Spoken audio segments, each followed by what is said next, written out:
السلام علیکم ویورز، عاشق میاز اپنی نئی ویڈیو کے ساتھ آپ کے پاس ایک دفعہ پھر حاضر ہے۔ کچھ سیاسی گفتگو کرتے ہیں۔ جس طرح ہمارے پاس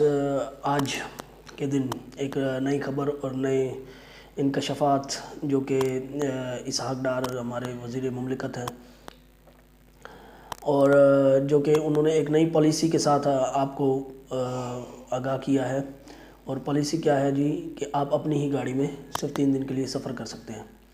3 دن سے زیادہ آپ سفر نہیں کر سکتے۔ ایک اپنی گاڑی آپ کے پاس کار ہے یا بائک ہے یا جو بھی ہے موٹر سائیکل وغیرہ، تو آپ اس گاڑی میں صرف آپ 3 لوگ ہی سوار ہو سکتے ہیں، اور ہفتے میں 3 دن آپ اس گاڑی کو یوز کر سکتے ہیں۔ اس کے علاوہ آپ اپنی گاڑی استعمال نہیں کر سکتے۔ یہ جی اس طرح پالیسی کو کیا ہے، مطلب یہ پالیسی کیا ہے، اس پالیسی پہ کیا رد عمل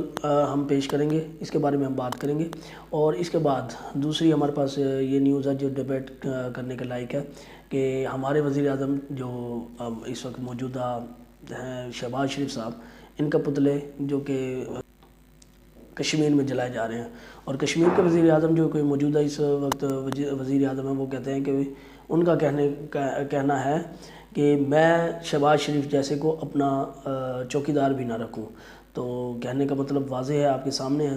تو لہٰذا ہم اس کے بارے میں کچھ ڈیبیٹ کریں گے۔ اور تیسری خبر ہمارے پاس یہ ہے، ہم نے جو آج کے دن جو مجھے بھی بہت اچھی لگی یہ بات کہ سپریم کورٹ نے از خود نوٹس لیا ہے ہمارے جو صحافی پچھلے دنوں شہید کر دیے گئے تھے، انہیں بے دردی سے مار دیا گیا تھا، ارشد شریف صاحب۔ ارشد شریف صاحب کا جو کیس ہے، ارشد شریف صاحب کا سپریم کورٹ نے از خود نوٹس لیا ہے۔ ارشد شریف قتل کیس کو باقاعدہ طور پہ اسلام آباد کے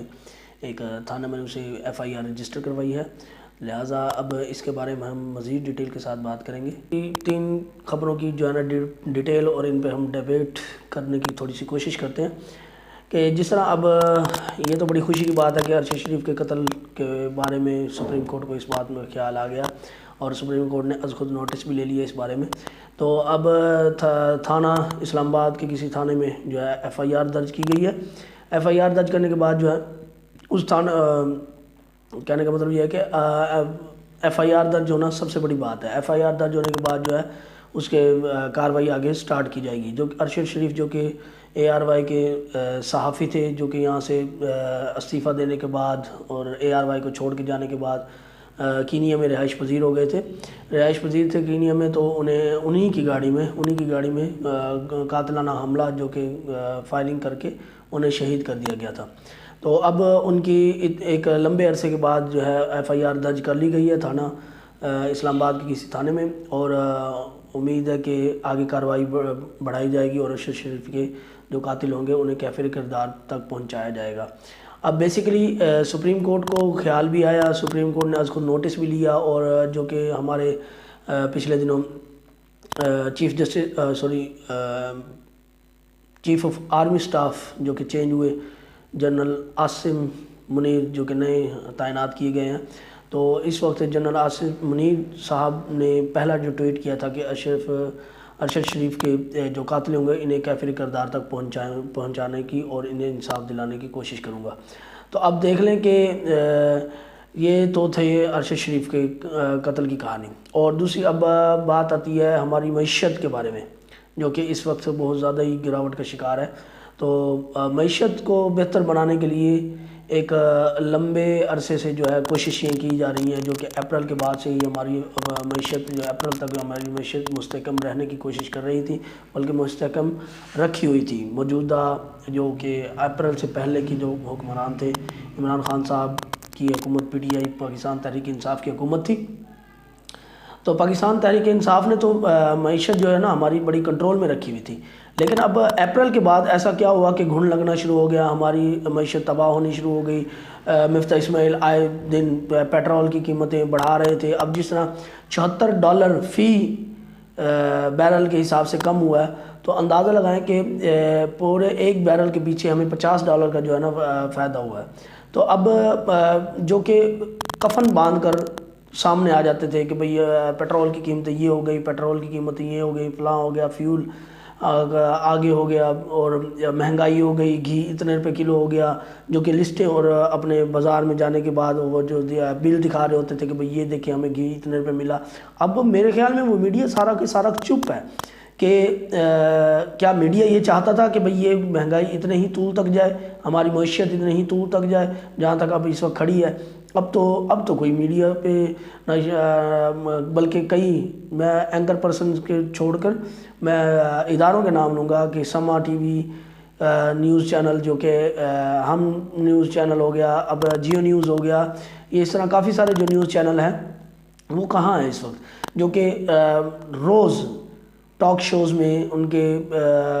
تجزیہ نگاروں میں نے یہ راگ الاپا ہوا تھا کہ بھئی مہنگائی مہنگائی مہنگائی مہنگائی۔ اب اس وقت کہاں ہے؟ مہنگائی مستحکم ہے یا ہماری معیشت مستحکم ہے؟ ہمارا ملک ڈیفالٹ کی طرف جا رہا ہے، کسی کو اس چیز کا آئیڈیا نہیں ہے۔ ہمارے حکمران جتنے بھی آتے ہیں وہ صرف اپنے ایک مفاد کی خاطر آتے ہیں کہ بھئی سیلاب آ جائے، زلزلہ آ جائے، تو کوئی کرونا پہ سیاست کر رہا ہے، کوئی سیلاب پہ سیاست کر رہا ہے، کوئی کسی بھی چیز پہ۔ اب دیکھیں کہ اندازہ لگائیں کہ بھئی کسی بھی طریقے سے ہماری حکومت نے، ہمارے حکمرانوں نے اپنی جیب سے نہ سیلاب زدگان کی وہ کی ہے، ہیلپ کی ہے، نہ پچھلے دنوں یا جو بھی مطلب مسئلے مسائل ہوئے ہیں، ہم پر کوئی بھی آفت آ جائے تو حکومت کے علاوہ جو ہماری چھوٹی سوشل ورکر ہوتے ہیں، جو چھوٹی سرگرمیاں رکھنے والے لوگ ہوتے ہیں، این جی اوز ہوتی ہیں، ویلفیئرز ہوتی ہیں، یہ اگر مدد کریں گی تو کریں گی، بہت زیادہ ہی کریں گی، لیکن ہماری حکومت کو اس چیز کا آئیڈیا ہی نہیں ہوتا۔ لہٰذا اس چیز کو مد نظر رکھتے ہوئے میں اس حکومت کو اور ہماری کیا نام ہے ہمارے وزیر اعظم صاحب کو میں اس بات کے لیے آگاہی دینا چاہوں گا کہ اندازہ تو لگائیں کہ بھئی ہم کہاں ویک ہیں۔ ہم یہ نہیں کہتے کہ بھئی عمران خان صاحب آئیں وہ ملک کو اچھا کریں گے، ہم یہ نہیں کہتے زرداری آئے وہ ملک کو اچھا کرے گا، ہم یہ نہیں، کم از کم میں تو اس چیز کو ڈینائی کروں گا، مجھے کوئی سیاستدان نہیں چاہیے، ہمیں وہ چاہیے جو کہ ہمارے ملک کو ایک بہتری کی طرف لے کے جائے۔ اب عمران خان صاحب کی بات کریں تو وہ 3 سال انہوں نے سب کچھ مستحکم رکھا ہے، مستحکم رکھنے کے بعد انہوں نے کیا کیا؟ اب دیکھیں کہ پیٹرول 150 تھا، ٹھیک ہے چلو مانتے ہیں، اس وقت وہ پیٹرول جو ہے نا بہت مہنگا لگ رہا تھا، لیکن آج کے دور میں 150 ہمیں سستا لگ رہا ہے، 150 ہمیں سستا لگ رہا ہے۔ 12,000 روپے ہم ہر غریب کو دے رہے تھے احساس پروگرام کے حوالے سے، اور احساس کفالت پروگرام جو کہ ایک پورا نام تھا اس کا، تو اس کے ساتھ دیکھ لیں کہ پناہ گاہیں بنی ہیں، پناہ گاہوں میں جا کے بندہ آرام سکون سے رہ سکتا ہے۔ تو اب جو غریب آدمی ہے اسے 3 ٹائم کا کھانا بھی بنا کے دیا جا رہا ہے، ٹھیک ہے۔ اب ہم ان چیزوں کو یوٹیلائز کرنے کے بجائے ہماری ایک بہت بڑی بیماری یہ ہے کہ 3 سال کا ایک عرصہ، 3 سال کے اندر ایک حکومت جو ترقی سمجھیں گے یا جو بھی سمجھے کہ ایک سفر طے کیا ہے، ایک پالیسی اس نے بنائی ہے، تو ہم نے اس پالیسی کو آگے کنٹینیو نہیں کرنا۔ ہماری حکومت، نیکسٹ حکومت جو بھی آئے گی، اس جو پالیسی ہوگی اسے کمپلیٹ طور پہ اریز کر کے اسے ایک نئے سسٹم کے ساتھ لاگو کر دے گی۔ مجھے اس چیز کی سمجھ سے بالکل نہیں آتی کہ بھئی ملک ہم نے چلانا ہے، ملک کی سالمیت ہم نے دیکھنی ہے۔ 22 ارب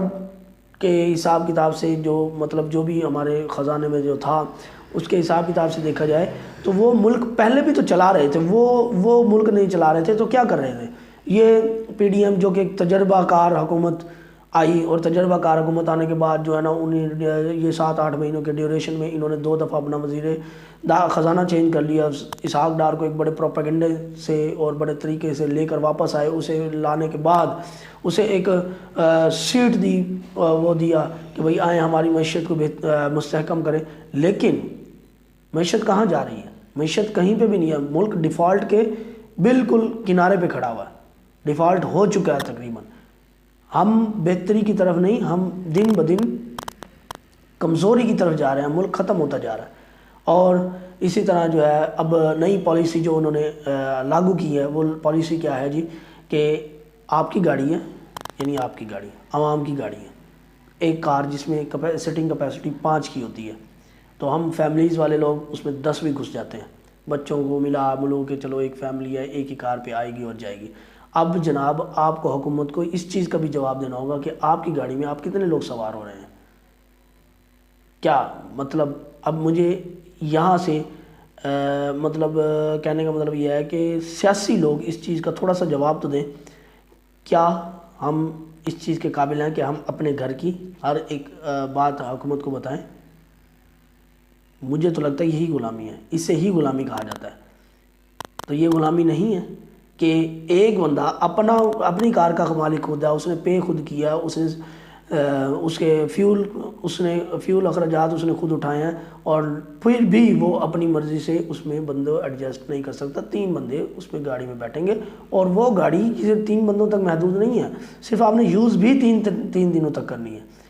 3 دن تک یوز کرنی ہے، اس کے بعد جو ہے نا وہ آپ حکومت کو جواب دے ہوں گے اس سے زیادہ کے لیے۔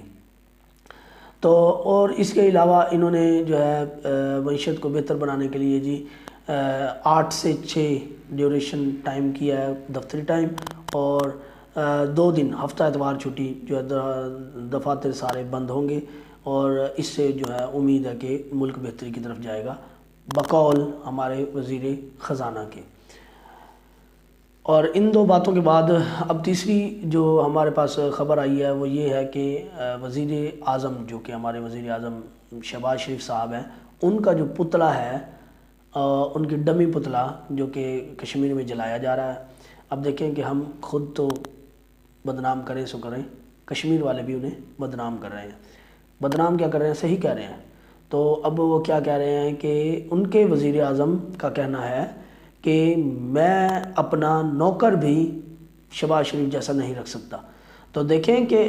ایک تو یا تو یہ کیفیبلٹی ہوتی ہے یا تو انا پرستی ہوتی ہے۔ یہ جو اب ہم اسے پازیٹیو لیا جائے تو یہ کیفیبلٹی ہے، اگر نیگیٹیو لیا جائے تو یہ انا پرستی ہے۔ تو اب اس انا پرستی سمجھیں یا نیگیٹیوٹی سمجھیں، یہ آپ ہمیں کمنٹ سیکشن میں لازمی بتائیں گے کہ ہمارا وزیر اعظم اس قابل بھی نہیں ہے کہ وہ وزیر اعظم جو کہ اس وقت کشمیر کے وزیر اعظم صاحب ہیں ان کا نوکر بن سکے یا ان کی جوتی پالش کر سکے۔ عطا تارڑ نے ان کو بہت ہی اچھے طریقے سے جو ہے نا وہ کلین سویپ کرنے کی کوشش کیا ہے کہ ہم یہ کر دیں گے، ہم وہ کر دیں گے، فلاں کر دیں گے، ڈمکاں کر دیں گے۔ تو بھائی کشمیر تو آزاد کروا لو، کشمیر کے بارے میں کچھ سوچو تو صحیح پہلے۔ تو انشاءاللہ نئی ویڈیو کے ساتھ آپ کے پاس دوبارہ حاضر ہوں گے، تب تک کے لیے اللہ حافظ۔